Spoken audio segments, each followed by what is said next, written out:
سب سے مختصر اور سب سے آسان اور سب سے بڑی عبادت، سب سے مختصر، اس سے زیادہ مختصر نہیں ہو سکتی، اس سے زیادہ زبان پہ سبک اور آسان نہیں ہو سکتی۔ بسم اللہ الرحمن الرحیم۔ میں تو ایک انسان کی کامیابی کا معیار یہ رکھتا ہوں، ایک انسان کی کامیابی کا معیار یہ رکھتا ہوں کہ اس انسان نے جہاں سے جس سطح سے زندگی شروع کی ہے اس کے بچے اس سے بلندتر سطح سے زندگی شروع کریں۔ اگر اس کے بچوں نے بھی اسی سطح سے زندگی شروع کی جس سطح سے اس نے شروع کی تھی تو اس نے اپنی زندگی ضائع کر دی، کوئی ترقی نہیں کی۔ کیا خوبصورت بات ہے، کیا بہترین بات ہے۔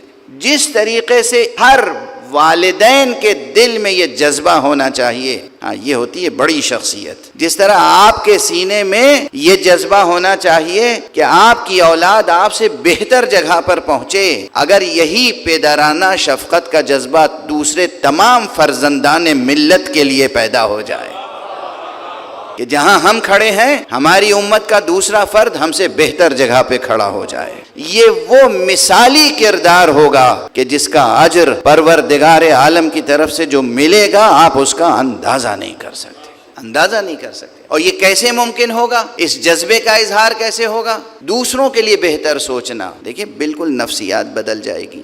ایک فرد کو اور ایک معاشرے کو جو گھن اندر سے لگتا ہے، اس گھن کا کیا نام ہے بتائیں گے کوئی مجھے؟ یہ لکڑی میں گھن لگ جاتا ہے، خدا نہ کرے کتاب میں دیمک لگ جاتی ہے، یہ جو کتاب میں دیمک لگتی ہے کتاب کو پاؤڈر بنا دیتی ہے۔ لکڑی میں گھن لگ جاتا ہے تو لکڑی ختم ہو جاتی ہے۔ ایک فرد میں، ایک انسان میں اور ایک معاشرے میں کون سا گھن لگتا ہے؟ جزاکم اللہ، جزاکم اللہ۔ یہ حسد ہے، یہ حسد ہے جو انسان کو خود تباہ کرتا ہے، حاسد کو تباہ کرتا ہے اور معاشرے کو تباہ کرتا ہے، گھروں کو تباہ کرتا ہے، معاشروں کو تباہ کرتا ہے۔ بجائے اس کے کہ آپ حسد کریں، آپ یہ چاہیں کہ دوسرا مجھ سے بہتر ہو، آپ کا بیٹا آپ سے بہتر ہو، آپ کا بھائی آپ سے بہتر ہو، آپ کا دوسرا عزیز آپ سے بہتر ہو، آپ کا دوست آپ سے بہتر ہو۔ جب آپ دوسرے کے لیے بہتری چاہیں گے تو سوچئے کہ پروردگار آپ کے لیے کیا چاہے گا۔ صلوات پڑھ دیجئے محمد و آلہ۔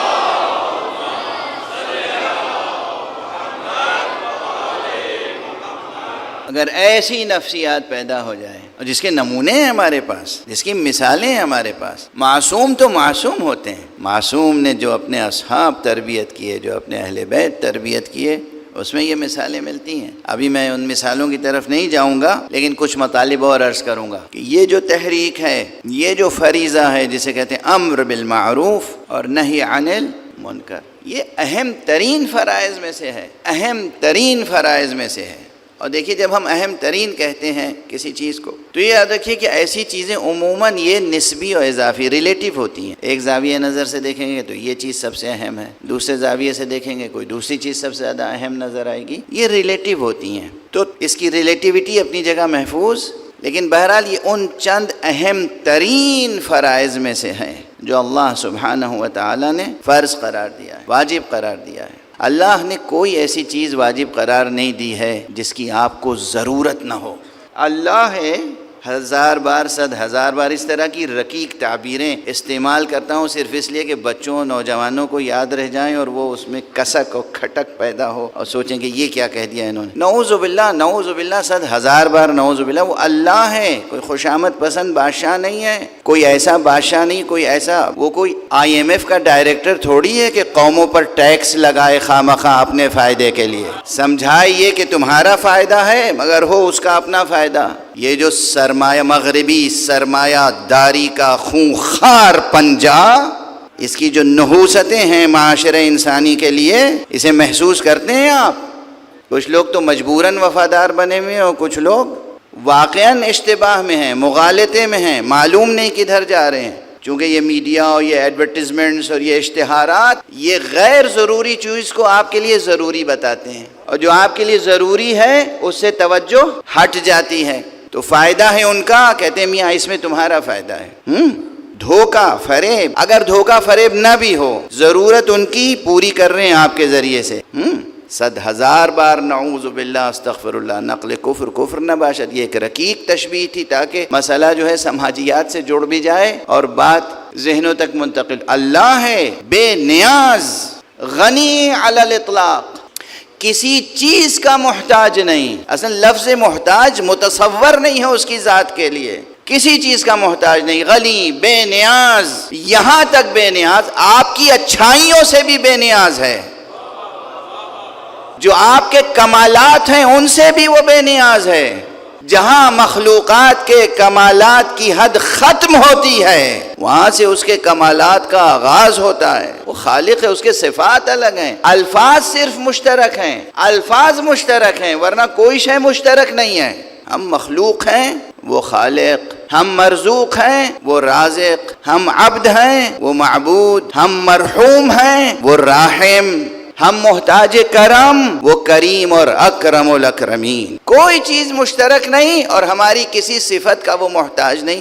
نہ صرف یہ کہ ہماری شے کا محتاج نہیں، ہماری کسی صفت کا محتاج نہیں. تو پھر اس نے ہمارے اوپر یہ واجبات کیوں عائد کر دی؟ نماز پڑھو واجب ہے، روزہ رکھو واجب ہے، حج کرنے کو جاؤ واجب ہے، امر بالمعروف کرو واجب ہے، نہی عن المنکر کرو واجب ہے. یہ سب ہماری اپنی ضرورتیں ہیں. یہ بالکل ایسا ہی ہے. اب مثال ہی دیتا رہوں.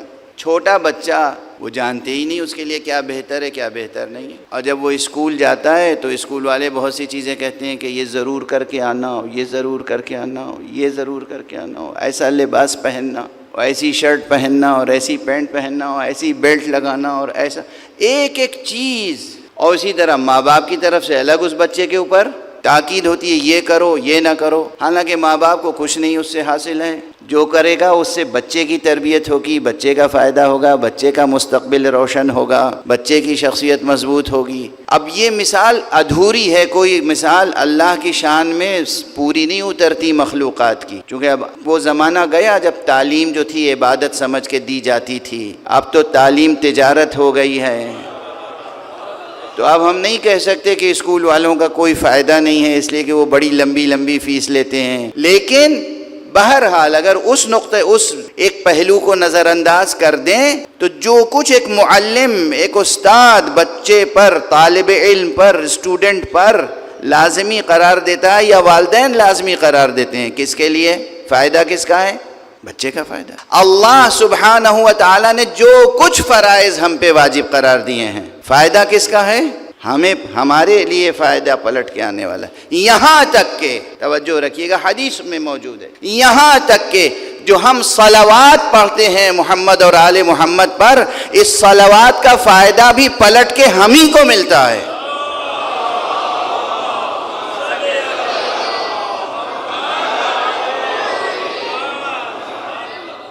ورنہ ہم کیا، ہماری حیثیت کیا، ہماری زبان کیا؟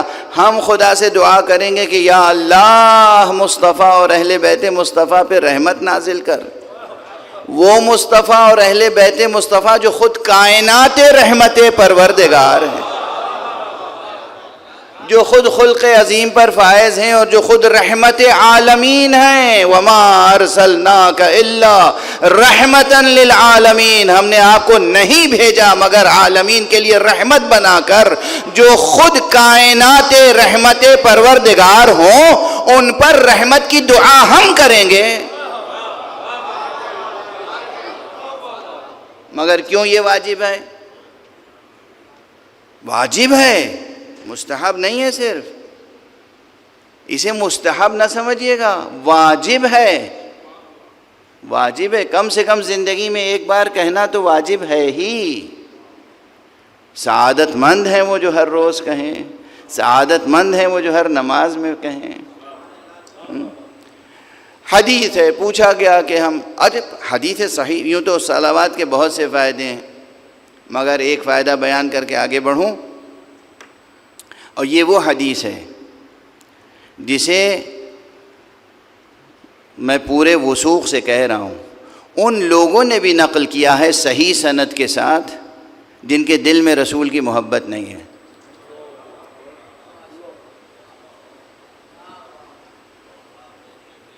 اس کے دلائل ہیں میرے پاس.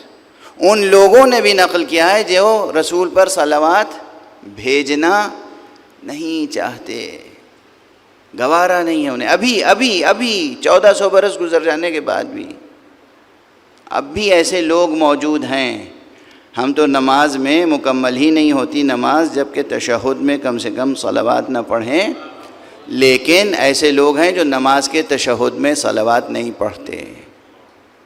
ابھی روئے زمین پر ایسا گروہ موجود ہے، میری خود ملاقات ہوئی، میری گفتگو ہوئی، سمجھے میرا مناظرہ ہوا ان سے کہ تشہد میں آپ حضور کا نام لیتے ہیں مگر صلوات نہیں پڑھتے، کہ ہاں ہم صلوات نہیں ضروری سمجھتے، ہم واجب نہیں سمجھتے نماز میں صلوات۔ ان لوگوں نے بھی یہ حدیث ضرور نقل کی ہے، ہائے کیسی پستی سی پستی ہے، کیسی محرومی سی محرومی ہے، اچھائی کو اچھائی سمجھتے ہوئے بھی نہ کر پانا۔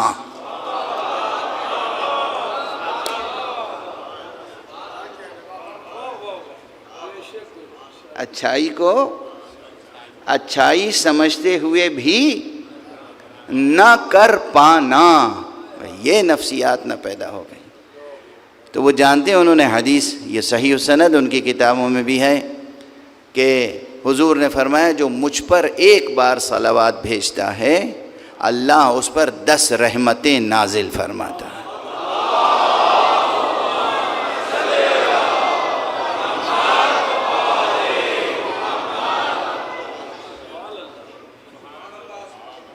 واضح ہے؟ تو یہ جو سب سے بظاہر، اور یہ میں اس لیے عرض کر رہا ہوں کہ بظاہر خدا کی قسم بظاہر میرا خیال ہے سب سے مختصر اور سب سے آسان اور سب سے بڑی عبادت کا نام ہے صلوات۔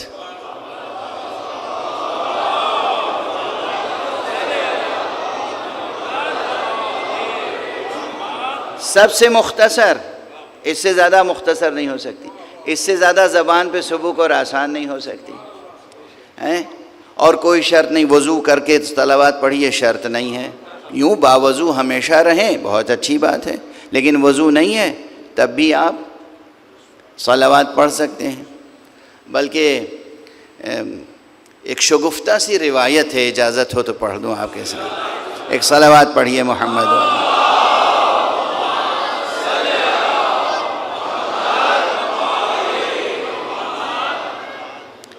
ایک جگہ گفتگو ہو رہی تھی، حضرت حذیفہ یمانی، اب میں مختصر عموماً پڑھا کرتا ہوں، تفصیلات یاد ہوتی ہیں تب بھی میں اسے مختصر کر دیتا ہوں۔ حضرت حذیفہ یمانی نام سنا ہے آپ حضرات نے، ضرور سنا ہوگا۔ حضرت حذیفہ یمانی بہت بڑی منزلت کے حامل تھے۔ آپ بتائیے وہ کون ہوگا، وہ کیسا ہوگا جسے رسول اپنے راز بتاتے ہوں۔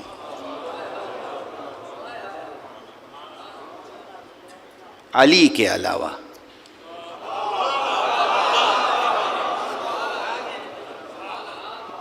مولا علی کی بات تو بالکل الگ ہے۔ مولا علی علیہ السلام تو جان رسول تھے، نفس رسول تھے، جانشین رسول تھے، وصی رسول تھے۔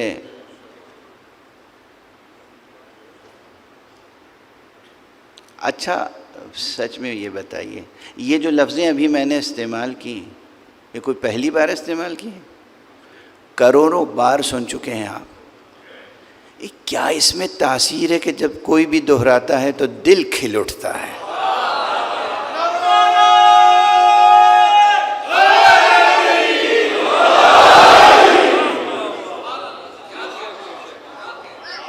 علی جان رسول تھے، علی نفس، کتنی بار سنا ہے آپ نے، شاعروں سے، ذاکروں سے، عالموں سے، خود آپ نے نہ جانے بار کتنی بار دہرایا ہوگا۔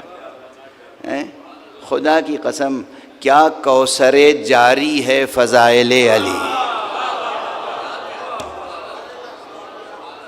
لوگ جیتے ہیں اس ہوس میں، اس حرص میں، اس حب میں، اس خواہش میں، اس تمنا، اس آرزو میں کہ جنت میں جائیں گے تو نہر عسل سے دہن کو شیریں کریں گے، کوثر کا پانی پئیں گے، نہر لبن سے محظوظ ہوں گے۔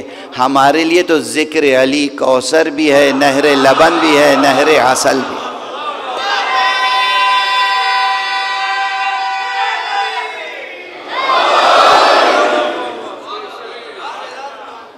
یہی ہمارے لیے نہر لبن ہے، یہی ہمارے لیے نہر عسل ہے، یہی ہمارے لیے کوثر ہے، یہی ہمارے لیے آب حیات ہے۔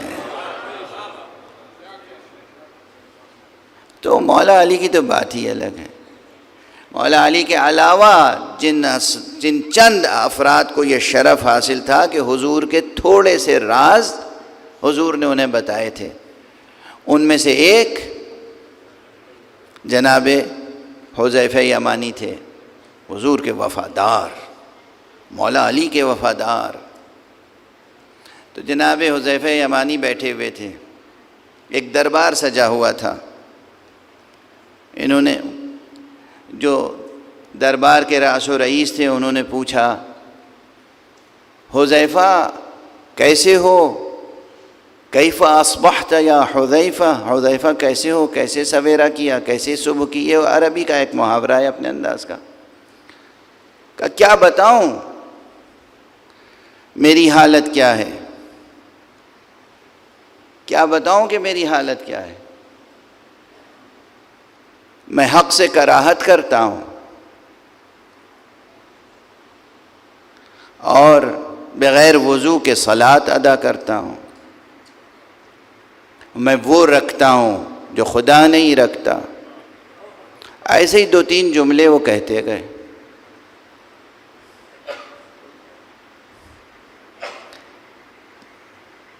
جو صدر مجلس تھے اس وقت انہیں جلال آ گیا۔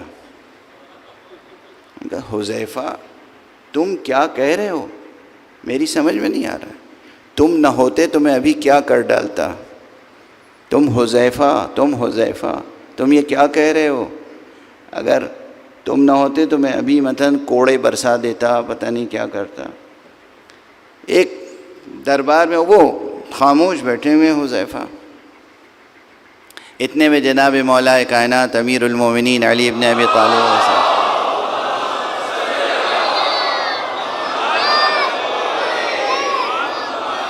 تشریف لے آئے۔ کہا کیا ہوا بھائی، کیا بات ہو رہی ہے؟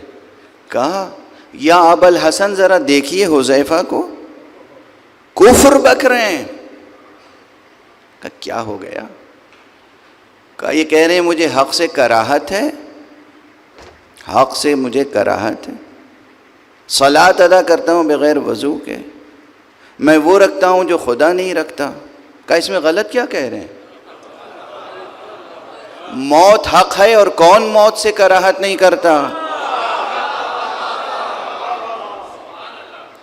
اور یہ جو نبی پر درود بھیجتے ہیں یہ صلاۃ ہے اور بغیر وضو کے صلاۃ ہو جاتی ہے۔ اور بھائی حذیفہ ماشاءاللہ بیوی بھی رکھتے ہیں، بچے بھی رکھتے ہیں، خدا نہ بیوی رکھتا ہے نہ بچے رکھتا ہے، مشکل کیا ہے تمہیں؟ کہا یا ابا الحسن آپ نہ ہوتے تو میں تو ہلاک ہو جاتا۔ صلوات پڑھ دیجئے محمد۔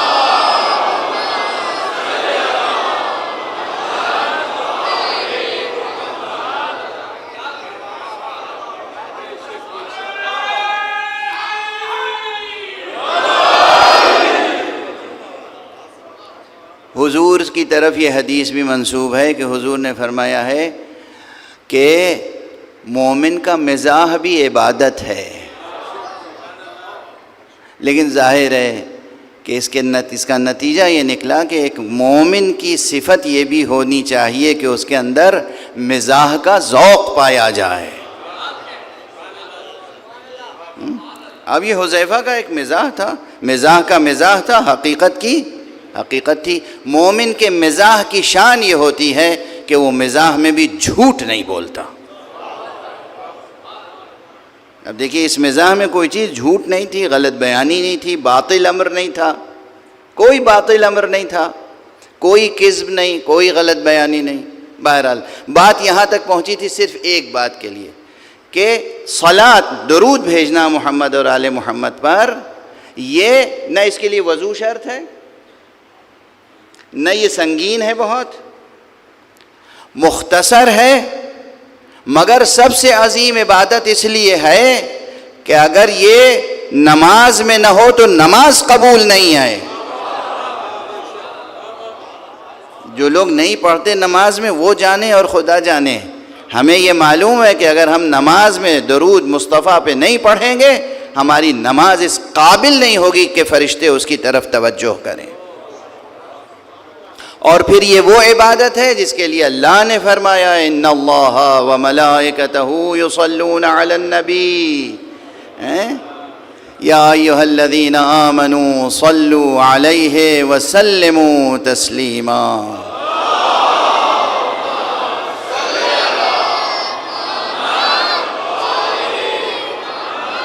اب آپ ذرا غور فرمائیے گا، بات تو یہاں تک پہنچی تھی اس لیے کہ میں یہ عرض کر رہا تھا کہ کوئی بھی فریضہ جو ہم پر عائد کیا گیا اس میں اللہ کا کوئی فائدہ نہیں ہے، سب ہمارے فائدے کے لیے.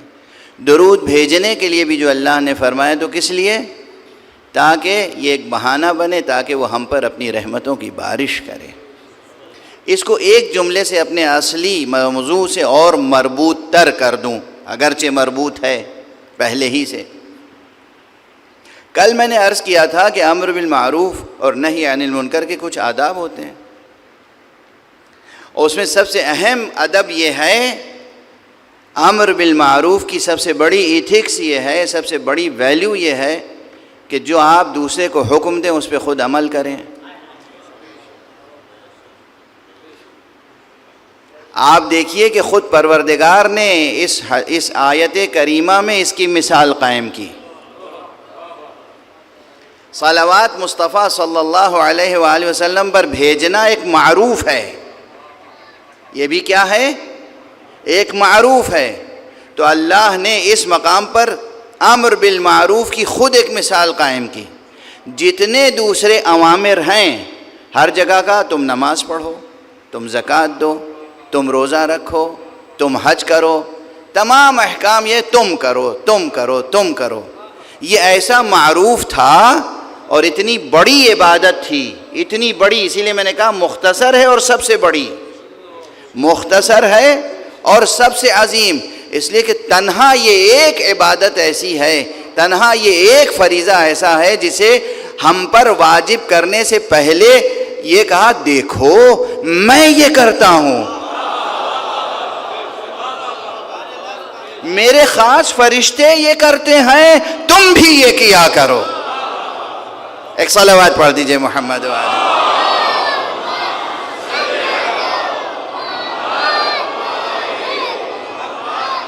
امر بالمعروف ہماری اور آپ کی زندگی میں بھی ہونا چاہیے. کسی بھی شعبہ زندگی میں کام کر رہے ہوں، خود اچھے بنیں، دوسروں کو اچھا بنائیں. خود برائیوں سے بچیں، دوسروں کو برائیوں سے بچائیں.